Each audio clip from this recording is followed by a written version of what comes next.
In the name of the Father, and of the Son, and of the Holy Spirit. Amen. Jesus ascends to his Father, and now there is an empty place, because he is not here walking this earth with his glorified body. He is there joined to the Father, and joined to the church, joined to us. He did not leave you orphans. We know he is going to send his Spirit on Pentecost. And then the church becomes alive. You're the church.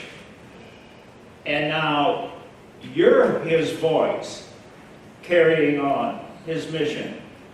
You're his hands and feet, healing, going out among his people. We become the church on Pentecost, and his Spirit of truth will be sent to be with us. So it's a very human experience. All our families experience the same thing, that someone in our family is now not here and not with us in the present time, but will join with us in the future again. So there are many stories in our own families about the relationship between grandfather and grandson. And a little boy was spending the day with his grandfather. As often happened, the little boy had a million questions that he peppers his granddad with. And suddenly, in the discussion, it gets very silent, and the little boy has a very serious tone, because something crossed his mind about Grandpa will not always be here. So he asked the question, what happens when you're not here with me? Gramps explained the best he could. Still puzzled, the boy asked, does that mean you won't be here anymore? Grandpa nodded. Yes, that's true. Does it mean you won't be able to play catch with me anymore? Yes, it does. Does that mean you will not be able to fly a kite with me anymore? Yes, son, it does. Does it mean you won't be able to take me fishing anymore?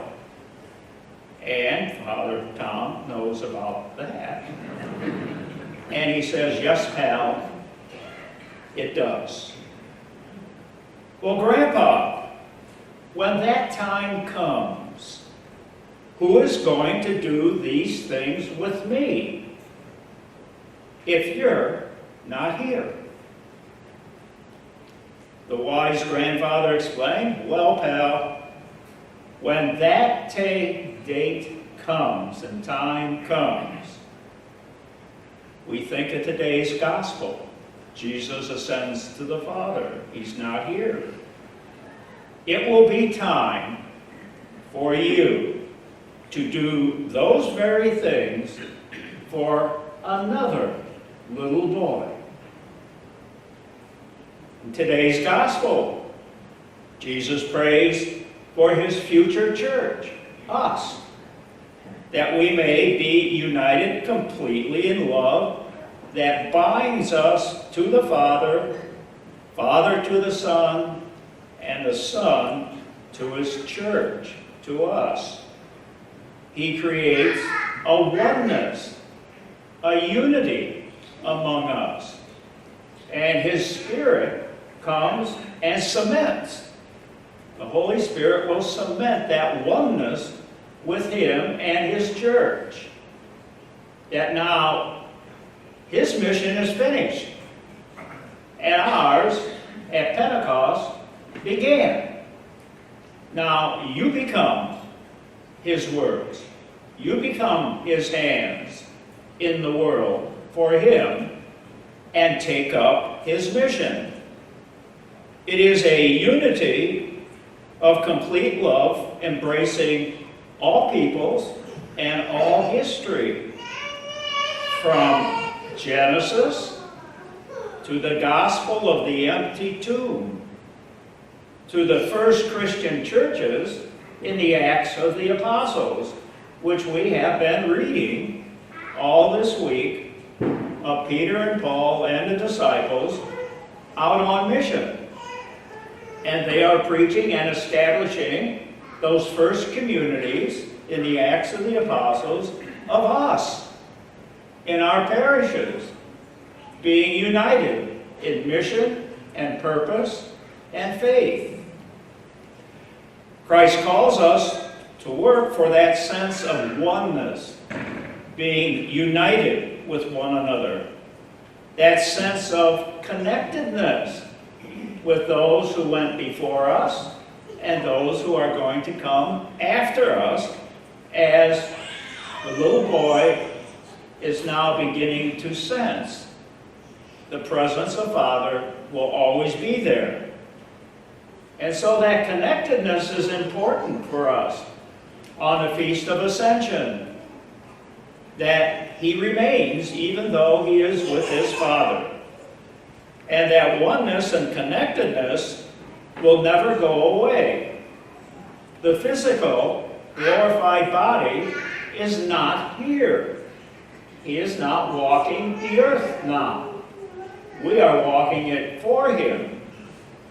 But the important thing is, the relationship never ends. It is the theme of every funeral, that the loved one is going ahead of us. But the relationship never ends. The relationship continues. And the relationship Jesus has with us, that oneness, will continue forever, because we are the ones who know the essential dignity of everyone in every time and every place, that they are a child of God. And therefore, as Jesus is one with the Father, he is one with his church, he is one with us, and his presence never ends. The relationship always goes on. We got lucky. Jesus is taking care of us. He has provided. He will keep us one. He will keep us together in faith. And together, we will all walk into the kingdom. But we're going to do it together, the church. And we'll be united with him again. In the name of the Father, the Son, and the Holy Spirit. Amen.